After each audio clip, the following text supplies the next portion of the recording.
Bonjour à tous, alors aujourd'hui je suis avec Cyrielle. Ça va Cyrielle? T'es pas sûre? Ouais, c'est sûr. Donc déjà merci beaucoup d'avoir accepté cette invitation Cyrielle. Merci à toi. Ouais. Ce que je te propose c'est déjà de... Il faut être sérieux un peu Oui, Cyrielle s'il te plaît. C'est déjà de te présenter et d'expliquer qui tu es, ce que tu fais dans la vie. Ok. Du coup je m'appelle Cyrielle, je suis styliste image et je fais un petit peu aussi de... Je suis modèle également et j'essaye d'être comédienne. D'accord, ok. T'as quel âge Cyrielle? 29. D'accord, je suis un peu indiscret, désolé. Ça se voit pas de ce côté-là. Et donc déjà juste sur le côté stylisme, ça fait combien de temps que tu fais ce métier-là? Je suis à mon compte depuis 4 ans. Depuis 4 ans. Tu faisais quoi avant? J'étais en études. J'ai fait un master en marketing de la mode en alternance au printemps. Ok. Et en fait, je me suis mise à mon compte quand j'ai su qu'ils ne pouvaient pas m'embaucher. Et voilà, ça a commencé un peu à droite à gauche avec des contacts. J'ai commencé un peu à bosser chez Lanvin et puis après, ça s'est enchaîné comme ça. D'accord. Alors, est-ce que tu peux expliquer un peu plus dans le détail qu'est-ce que c'est ton métier? Qu'est-ce que tu fais? C'est quoi ton rôle exactement? Alors du coup, le métier de styliste image, c'est hyper large parce que tu peux être styliste pour des publicités, tu peux être styliste image pour des films à la télé, parce que du coup, une émission, dans toutes les émissions, tous les présentateurs sont habillés par des stylistes. Tu peux être aussi également dans les films. Ouais. Tu peux être styliste édito magazine, donc c'est encore vraiment un autre corps de métier. Sur les défilés aussi? Sur les défilés, effectivement. C'est comme ça qu'on s'est rencontrés. Voilà, et alors ça c'est plus un métier de trend-setting comme on appelle, parce que du coup c'est un prestataire donc, tel que le printemps qui m'embauche en fait pour créer des looks par rapport à des tendances que eux ont créées donc, en tant que bureau de style. D'accord. Donc, voilà, c'est encore un autre corps de métier. Et donc ton but, c'est-à-dire donc, c'est quoi ton travail sur les mannequins alors, ou sur les présentateurs? C'est quoi exactement ce que tu fais? Tu les mets en valeur, tu choisis un stylisme qui est imposé par la direction, c'est quoi exactement en fait? C'est une bonne question parce que du coup ce que je te disais c'est que c'est pas du tout le même métier. Par exemple en publicité, je vais avoir à rendre des comptes aux prestataires, donc aux clients, donc, on va dire je sais pas par exemple Orange. Qui a embauché une agence de prod. L'agence de prod, elle, va avoir aussi son regard, le réalisateur également. Et en fait, après, on fait des réunions, on appelle ça des PPM, où on discute un peu de tout ça. Et moi, du coup, je suis là aussi pour écouter, entendre ce qu'ils veulent véhiculer comme message sur la publicité. D'accord. Et à partir de là, je leur propose un mood board, on appelle ça un mood board. Explique déjà un petit peu ce que c'est, parce que nous, du coup, en tant que mannequin aussi, c'est intéressant de le savoir, ce que c'est un mood board. Alors là, pour le coup, un mood board, c'est qu'on va me dire, on a 5 comédiens, un adolescent, une maman, tu vois, un peu working girl, le papa, on va dire, si c'est une famille. Et moi, en fait, je dois créer un look pour chaque individu propre à la pub, qui va correspondre à une ambiance, à une atmosphère, voilà, qui doit être véhiculée pour cette publicité en particulier. D'accord. Donc, et à partir de là, je vais proposer, si on me dit un adolescent, pas trop parisien, enfin tu vois, c'est toujours un peu compliqué, pas trop parisien, mais en même temps CSP moyen, enfin tu vois, Il y a des échanges, de toute façon tu proposes des choses et après c'est que vous décidez ensemble en fait. En fait voilà, je fais un mood board, après on me renvoie, on me dit oui, alors ça c'est vraiment super intéressant, mais on veut, par exemple, j'en sais rien, vraiment ce pull spécifique. Et après, il y a aussi des termes techniques, parce que si c'est un fond vert, il va falloir que moi je travaille sur différentes couleurs. Oui. Si c'est dans un appartement, il va falloir qu'eux aient un lieu assez neutre et que du coup, moi, ce que j'amène ne vienne pas être trop criard, etc. Donc c'est tout un processus qui se fait en amont. Donc là, c'est pas de la création proprement dit, si tu veux. C'est pas comme un édito où je vais être beaucoup dans la création, dans la mode pure qui fait plaisir quand tu fais du stylisme. C'est aussi pour ça. Totalement. Mais en revanche, tu as tout l'aspect qui est extrêmement intéressant de comment j'arrive à transmettre ce qu'on me propose. Et en accord avec en accord avec ce qu'on recherche et en étant simple, parce qu'il faut que ça soit comme si je t'avais pas habillée, parce que toi tu dois être la parfaite personne lambda. D'ailleurs c'est pour ça que les gens te disent toujours mais pourquoi dans les pubs ils sont mal habillés. Mais après ce qui est cool pour moi, c'est justement je veux pas rentrer dans ce travers là, c'est que même si ça doit pas être connoté marque et que je vais faire dans le mass market, c'est-à-dire aller acheter chez H&M, Zara, etc. Ouais. Derrière, je vais quand même essayer de raconter un truc cool, même si c'est un papa, je vais l'habiller d'une manière sympa, je vais pas non plus rentrer dans les carcans d'un truc... pour raconter quand même une histoire et essayer de dégager quelque chose d'intéressant. Voilà, de me faire aussi plaisir, tu vois, à côté de ça, quoi. Ouais. D'accord. Donc alors, ça, c'est le truc qui est complètement différent si je fais par exemple du stylisme comme j'ai fait pour le printemps. Oui, d'accord. Là, je choisis des silhouettes vraiment et je me fais plaisir. Alors du coup aussi, ce qui est super intéressant avec toi, c'est que tu es aussi modèle à côté. Tu fais du mannequinat. Ouais, un petit peu. Alors, est-ce que tu peux expliquer aussi comment tu inscris déjà ce métier de mannequin modèle dans ton travail et nous expliquer quel type de boulot aussi tu peux faire Est-ce que tu peux nous en dire un petit peu plus? Comment tu as commencé en fait? Ouais, ça s'est fait vraiment en parallèle parce que du coup j'ai fait 2 ans d'alternance au printemps. Ouais. Et en fait le printemps embauche au bureau de style beaucoup de stylistes freelance, mais pas des stylistes images, des stylistes qui vont être modélistes, qui vont être dans la création, donc qui vont créer la marque printemps, etc. Et en fait il y avait deux nanas qui étaient... extraordinaire, tu vois, qui ont 10-15 ans de plus que moi, qui avaient un super bagage dans le milieu et qui avaient toutes les deux une marque, en fait, dont une marque de lingerie et l'autre une marque de prêt-à-porter. Et elles t'ont proposé. Ce qu'on disait par rapport à ce qui se crée en termes d'affection, d'affect par rapport à une personne. Oui. Voilà, elles m'ont dit, il y en a une qui a commencé, lingerie, parce que du coup j'ai quand même un peu de poitrine et tout. Qu'est-ce que tu penserais de faire ça?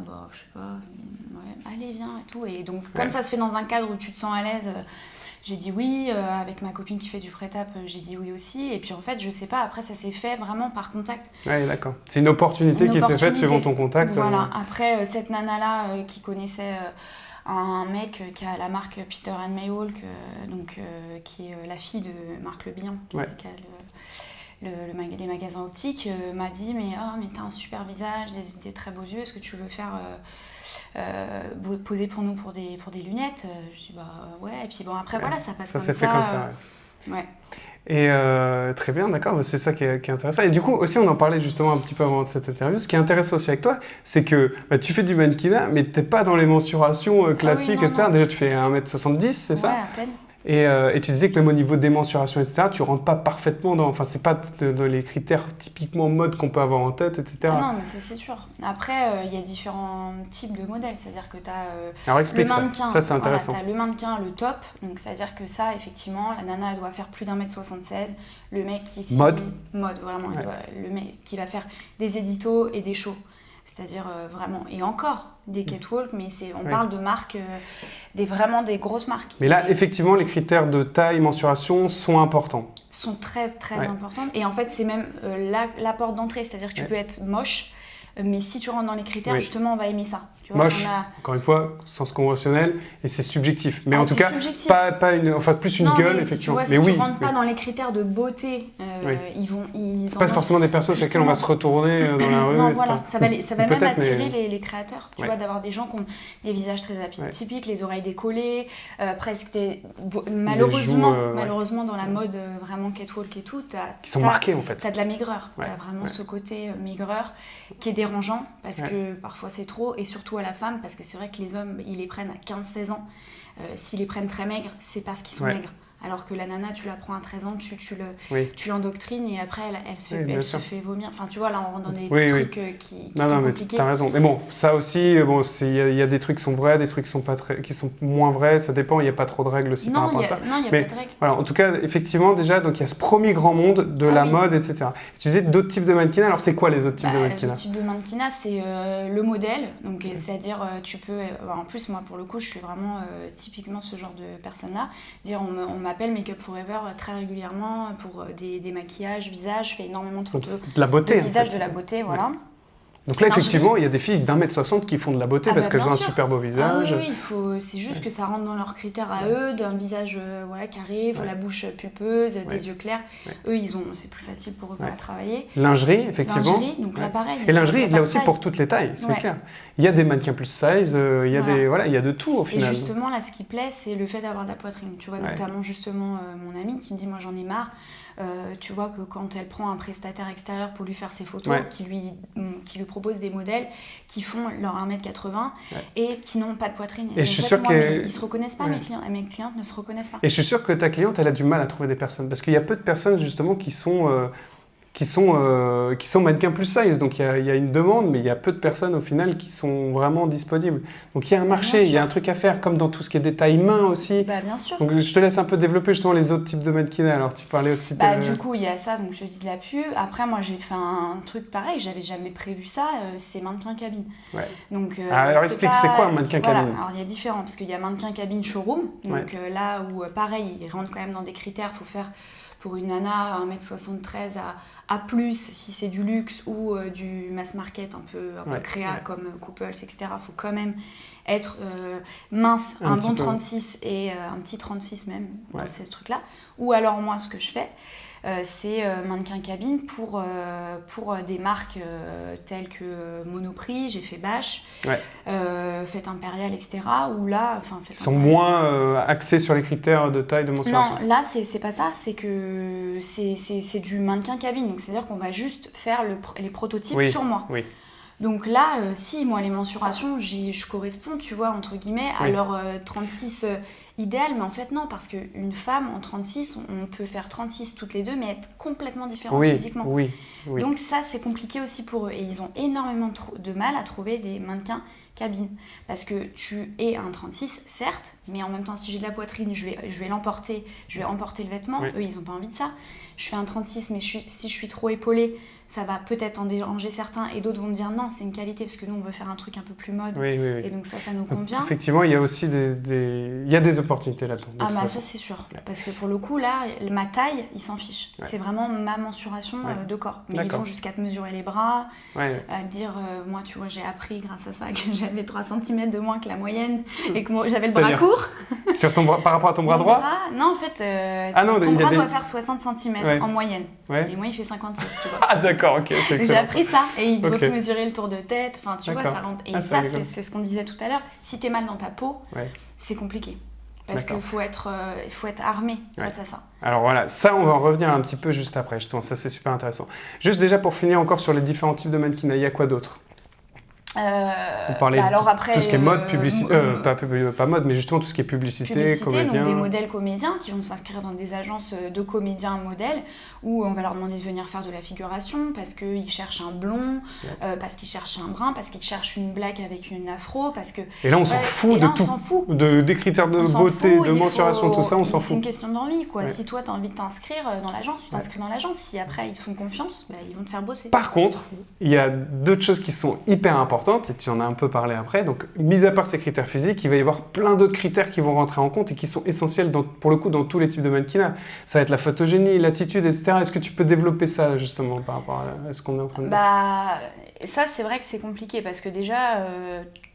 je pense qu'objectivement, toi-même, tu ne peux pas trop savoir si quand tu arrives quelque part, est-ce qu'on va te voir plutôt que quelqu'un d'autre? Est-ce que c'est parce que tu es beau ou parce que tu dégages quelque chose?